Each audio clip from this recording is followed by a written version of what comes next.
The transition altitude is the altitude at or below which the vertical position of an aircraft is expressed and controlled in terms of altitude. In the United Kingdom, its value is commonly 3,000 or 4,000 feet.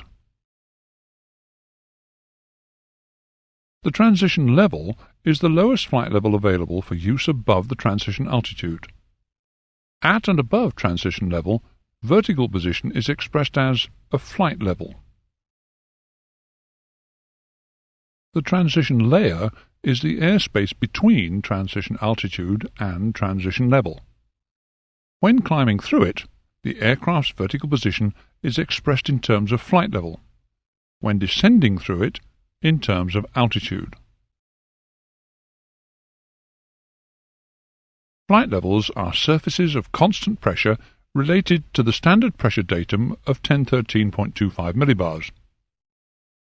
Flight levels are separated by specified pressure intervals.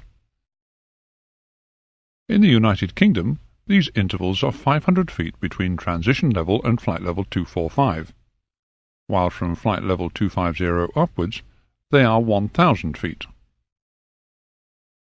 A flight level is expressed as the number of hundreds of feet which would be indicated at the level concerned by an EASA-calibrated altimeter set to 1013.25 millibars, or 29.92 inches of mercury.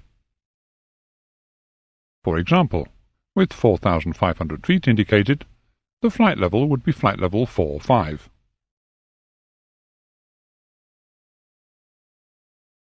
It should be remembered that the altimeter indicates height above the pressure level set on the subscale.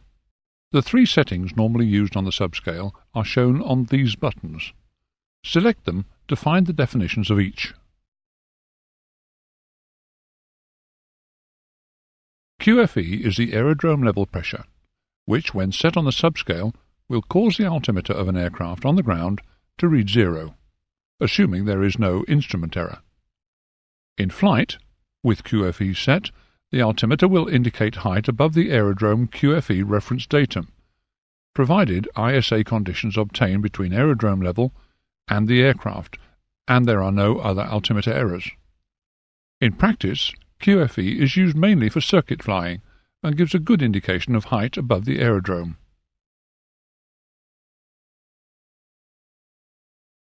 QNH is used mainly when flying below transition altitude.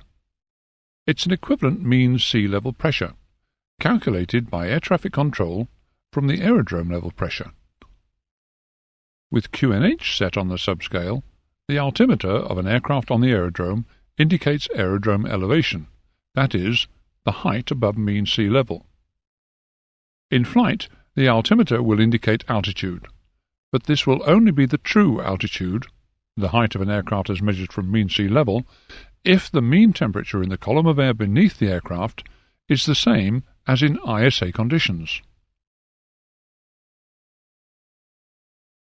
When 1013.25 millibars is set on the subscale, the altimeter shows the pressure altitude or pressure height.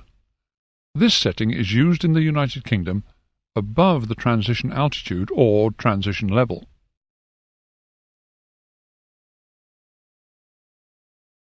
Select any of these buttons to learn more about the main altimeter errors. With many types of altimeter, the response to change of height is not instantaneous. This causes the altimeter to underread in a climb and overread in a descent. The lag is most noticeable when the change in altitude is rapid and prolonged.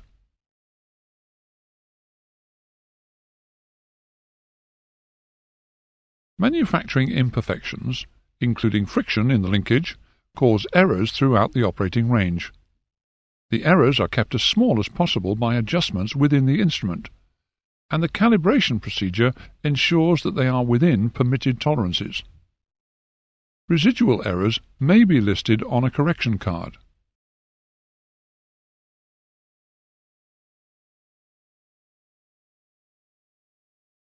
Position error is largely due to the inability to sense the true static pressure outside the aircraft, as we mentioned earlier. The error is usually small. Maneuver-induced error is caused mainly by transient fluctuations of pressure at the static vent during change of pitch attitude.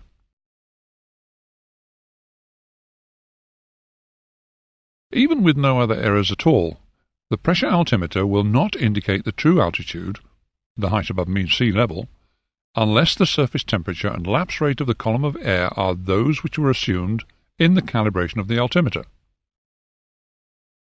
Where the temperature at your cruising level deviates from the international standard atmosphere, an approximate correction can be made with most navigational computers. The correction can only be approximate since temperatures in the rest of the column of air are not known. When flying in air which is colder than the international standard atmosphere, which will have an air density greater than international standard atmosphere at that altitude, the altimeter will overread.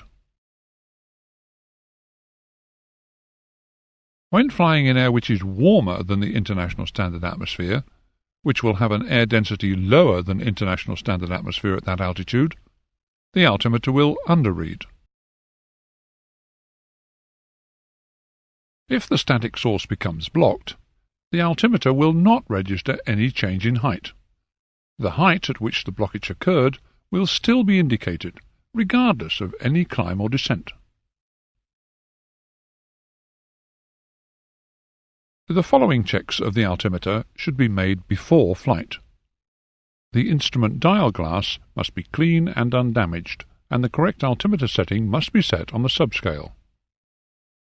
Air traffic will pass you the correct altimeter setting, and once you have it set, you can check that the altimeter reads within plus or minus 50 feet of the apron elevation. The apron elevation should be displayed in the Airfield Operations Center or, alternatively, it may be marked on the aeronautical chart you are using.